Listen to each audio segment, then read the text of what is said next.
It turns out that getting a cosign from Drake can really screw up your whole career.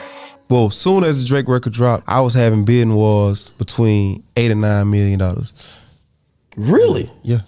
For over a decade, getting a feature from Drake has been seen as the ultimate prize in the rap game. It's widely assumed that a Drake shoutout is enough to turn an up-and-coming artist into an overnight sensation. But what if there was a dark side to the so-called Drake stimulus package? That's why we're launching a full-scale breakdown on one of the industry's best-kept secrets. Because when you really do the math, it turns out that a Drake feature sometimes does a lot more harm than good. Did Drake really almost crash the rise of one of Atlanta's most beloved groups? Which rising rap stars got left in the dust by Drake's curse? And what's the real controversy behind Drake's notorious record label? We've even crunched the numbers between record sales, chart placements, and social media metrics to determine which artists have managed to escape Drake's shadow. Is it pure coincidence that some of Drake's most notorious ops are his former collaborators? Finally, we're gonna dissect how the Drake curse goes way further than just music, and it's the reason why he's hated by athletes around the world. Is Drake sitting courtside the ultimate Achilles heel? But if you really want to understand the Drake curse, you have to look at his rocky relationship with the Migos. You would have never knew who the fuck the Migos was if Drake didn't remix Versace. What? Oh my God, bro! Way back in 2013, the Migos were still an underground act in Atlanta. The group featured Quavo, his nephew Takeoff, and their cousin but not really Offset. Despite rapping together for 5 years, the Migos were still on the hunt for their big breakout moment. But that summer, everything changed when they dropped their third mixtape, YRN. The tape made a bunch of noise in Atlanta, establishing Migos as the next big up-and-comers in the city. But while the Migos were hard at work building up their local buzz, they had no idea that their music had also inspired Canada's biggest superstar. The same week that Migos released YRN, they were invited by 2 Chainz to perform at Atlanta's biggest hip-hop show, the Hot 107.9's annual Birthday Bash concert. But backstage, they ran into none other than Drake himself, who confessed that he was a huge fan of their music and that he wanted to remix one of their songs. Like he naming songs off there like Pronto or I Like the Song Versace. Like he really excited. So we were like, oh, it caught us off guard. He was like, I want to do something with y'all ASAP. For the Migos, this was a monumental deal. While the Migos were still building up their name in the South, Drake was an undeniable mainstream success story with chart-topping hits. But while the Migos saw value in a Drake collab, they were completely unprepared for how much he would alter the trajectory of their careers. Migos' manager apparently sent Drake a few different options for songs he could potentially jump on, like Chinatown or Dennis Rodman. But instead of coordinating with Migos' team, Drake said, "F all that," and basically just did whatever he wanted. In July of 2013, Drake uploaded his remix to the Migos song Versace on SoundCloud, and it became an instant worldwide smash. Versace, Medusa head on me like I'm Illuminati. This is a gated community, please get the fuck up the property. The Versace remix catapulted the Migos to their first ever placement in the Billboard Hot 100, and even led to publications like Rolling Stone and Complex to rank Versace as one of the best songs of the year. Justin Bieber even got on the action by posting a video of him rapping along to the remix. To anybody on the outside looking in, the Migos had definitely arrived, going from local obscurity to overnight sensation, all because of the Drake cosign.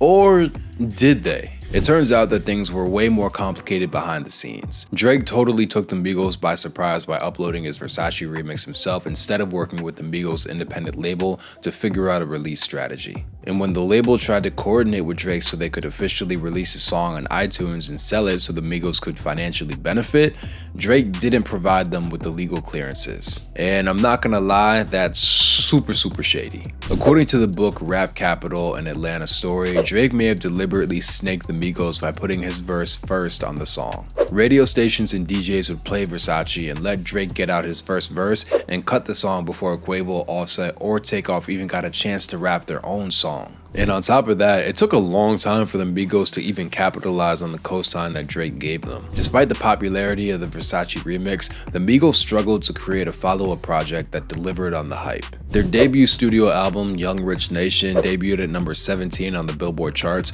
moving only 18,000 copies. Now, while you may assume that a Drake cosign would have boosted the Migos brand, it also led to sky-high expectations that they weren't able to meet. Plus, it may have also painted a huge target on their back. On April 18th, within weeks of releasing Young Rich Nation, members of the Migos were arrested on gun and drug charges while performing at Georgia State University. It's safe to say that Drake made the Migos way more popular, but they weren't quite expecting the level of scrutiny that came with the spotlight. It took nearly 4 years for the Migos to outrun the Drake curse. In 2017, Migos released their comeback project Culture, which debuted at number 1 on the Billboard 200, moving 131,000 copies in its first week and earning a Grammy nomination for Best Rap Album. That's a huge step up from Young Rich Nation going brick just 2 years earlier. While the Migos eventually managed to claw their way to the top, some say that they never fully escaped Drake's shadow. In fact, a lot of rappers that Drake decided to link up with never managed to fully recover like the Migos did. No one trusts Drake. He's like known as the career killer. Like most people that do like a feature with Drake, they don't have another song or career after that. In 2020, Alabama singer Young Blue received a huge career boost when Drake decided to remix his single, Your Mind Still. The remix only came about because fellow Alabama native DeMarcus Cousins was a huge fan of blues music, and he reached out directly to Drake to make the record happen. Drake's remix helped supercharge the sales of Your Mind Still, and the song peaked at number 18 on the Billboard Hot 100. But that Drake verse ended up being only a short-term play. In the 5 years since, Young Blue has continued to drop new projects like 2022's Tantra and 2024's Jeremy. Despite netting collaborations with Nicki Minaj, Lil Wayne, and Ty Dolla $ign, Young Blue's career never caught up to that early high of getting Drake on the remix of Your Mind Still. A similar situation happened to Memphis rapper BlocBoy JB in 2018. BlocBoy was building a homegrown fan base with viral hits like Shoot and Rover until Drake reached out to him, slid through the city, and appeared as a feature artist on the song Look Alive. 901 Shelby Drive, look alive, look alive. Look Alive instantly became BlocBoy JB's biggest song to date. The single peaked at number 6 on the Billboard Hot 100, with the music video pulling in damn near 400 million views. Drake's co-sign launched BlocBoy JB from being a rapper on the come up to a superstar in waiting. Except it all ended up being downhill from there. Despite rumors that Drake wanted to sign BlocBoy JB to his label October's Very Own, BlocBoy ended up inking a deal with Interscope. Drake's cosign definitely helped BlocBoy score collaborations with A-list rappers like A$AP Rocky, Lil Durk, and 21 Savage, but he never again saw the type of blockbuster chart success that he scored earlier in his career. Matter of fact, BlocBoy was relentlessly mocked by none other than Tekashi 6ix9ine in 2020 for being a one-hit wonder, and he's not totally wrong. But New Jersey rapper Fetty Wap may have been the biggest example of his so-called Drake curse. In 2015, Fetty established himself as a full-fledged Billboard titan. His song Trap Queen peaked at number 2, while 679 landed at an impressive number 4. That September, his debut studio album topped the Hot 200, moving 129,000 copies in its very first week. It's safe to say that Fetty Wap really had the mainstream on Smash until Drake came along. Drake came and hopped on the remix to the single My Way, which had already impacted the top 10 charts. The link up with Drake only added to Fetty's star power for a hot second. Despite running Billboard for damn near an entire year, Fetty faced an epic fall off in the years to come. Not only did he never link up with Drake again, but Fetty's follow-up albums failed to chart at all. Making matters worse, in 2021, Fetty was hit with a whooping federal indictment for drug trafficking. Fetty pled guilty, and since 2023, he's been serving a 6-year prison sentence in federal lockup. Crazy. So talk about a fall from grace. But of course, the biggest victims of the Drake curse are easily the artists signed to his label OVO. The reason Drake isn't as great of a label head is because he's never actually put on his people like that. It's the OVO sweatshop, right? Officially founded in 2012, OVO was promoted as a way for Drake to spotlight rising talent, especially when it came to artists from his hometown of Toronto. With his own fashion label, annual music festival, and collaborations with the NBA, NFL, and Air Jordan, one would easily assume that OVO would be the premier destination for any rising rapper looking for a record deal. Plus, you'd have access to Drake, a proven global superstar who is ranked as one of the best-selling music artists of all time. But it didn't quite work out that way. Despite Drake's landmark success, pretty much every artist who has ever been signed to OVO has struggled to distinguish themselves from their boss. In fact, one of OVO's biggest controversies was none other than I Love McConan, whose 2014 song Tuesday became a platinum hit record. Drake was so gassed when he heard the record, he not only hopped on the remix, but he also signed McConan to a record deal with OVO Sound. I think you know where this is gonna go though. Despite the colossal success of Tuesday, McConan struggled under Drake's leadership to the point that he decided to go public about his issues with the label. In a 2017 interview with Fader, McConan compared his experience with OVO to being in prison and said that he felt like he was used by Drake. McConan alleged that the label deliberately delayed the release of new music, adding fuel to the rumors that OVO was actually functioning as a so-called OVO sweatshop. Fans speculate that many of the artists signed to OVO are actually called upon to write and produce hits for Drake to use for himself, and McConan's allegations only made that speculation more credible. While McConan eventually parted ways with OVO in 2016, his follow-up albums and EPs have all failed to chart on the Billboard Hot 200, leading McConan to declare his retirement in 2024. R&B duo Majid Jordan faced a very similar trajectory too. In 2013, Drake featured the duo on his smash hit single Hold On We're Going Home,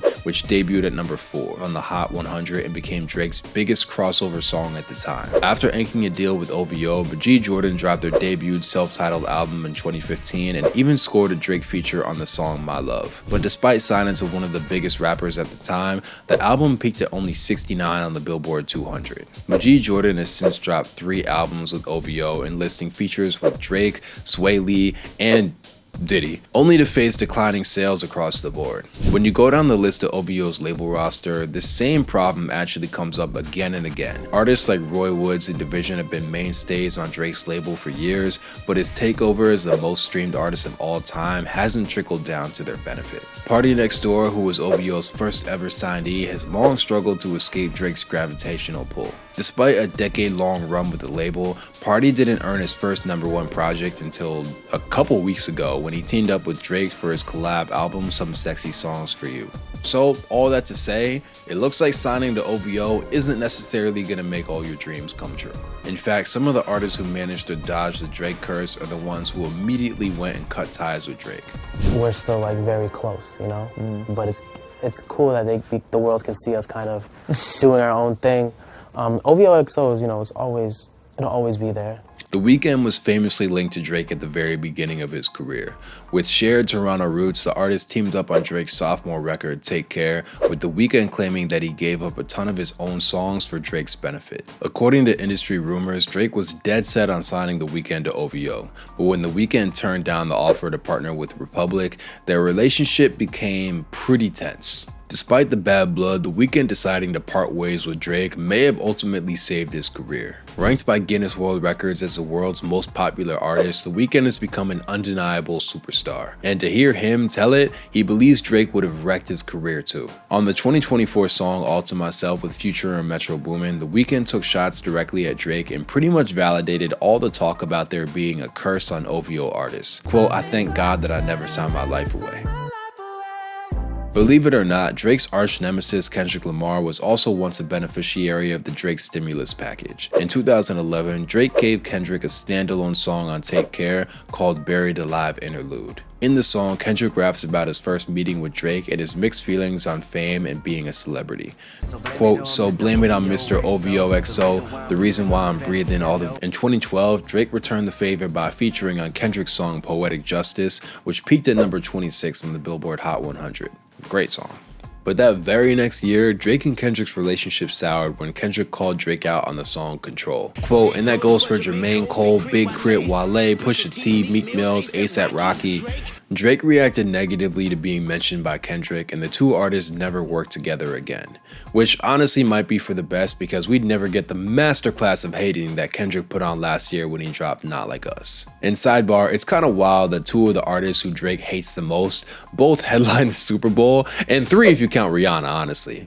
I'm just saying, beefing with Drake may have some career benefits. To play devil's advocate, there are a few artists who managed to work with Drake early in their careers and still kept up the momentum. down. 21 Savage's 2016 collab with Drake, Sneak In, helped him gain mainstream recognition and leverage for his recording contract with Epic Records. Nearly 10 years later, Savage has become a crossover artist with chart-topping records, a Grammy win, and his very own full-length collab project with Drake, Her Loss. Lil Baby received his first ever top 10 hit when he teamed up with Drake for 2018's Yes Indeed.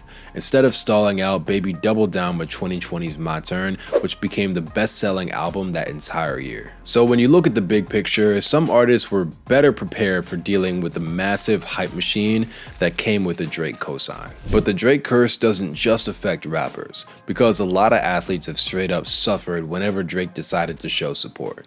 You like to gamble? I love to gamble. I sounded way too enthusiastic about that, but yeah, I really do like to gamble. Back in 2014, Drake released his song Draft Day, where he celebrated the rise of top NFL prospects Johnny Manziel. And as a bonus, fellow Canadian Andrew Wiggins also got a shout out as he was recruited by the Cleveland Cavs. But Drake's excitement didn't quite translate to the real world. Andrew Wiggins had an underwhelming record with the NBA, while Manziel was bounced out of the NFL after just 2 seasons. In 2015, Drake tried his best to show support of his on and off again girlfriend, tennis champion Serena Williams. He pulled up at the US Open just as Serena was in the middle of a potentially record-breaking season. Instead of cheering Serena on to victory, she lost in a stunning upset to Roberta Vinci in the semifinals. But 10 years later, Serena would finally get her lick back by crip walking at the Super Bowl as Kendrick performed Not Like Us. In 2018, Drake played hype man to Conor McGregor in advance of McGregor's fight with Khabib Nurmagomedov. I'm amazed that I actually got that. Drake not only declared Conor as his favorite UFC fighter, but he also showed up to the weigh-in decked out in Irish colors and let Conor bring him out during the UFC 229. Drake was going all in on his support of Conor and pretty much became an unofficial member of his entourage. But despite all of Drake's cheerleading, Conor was absolutely demolished by Khabib that night. Thankfully, Drake was tucked away in a VIP suite somewhere because after Khabib ripped Conor McGregor to shreds, he jumped the fence of the octagon and started a ringside brawl with Conor's friends. And honestly, if Khabib pulled up on Drake like that night, the memes would have been legendary.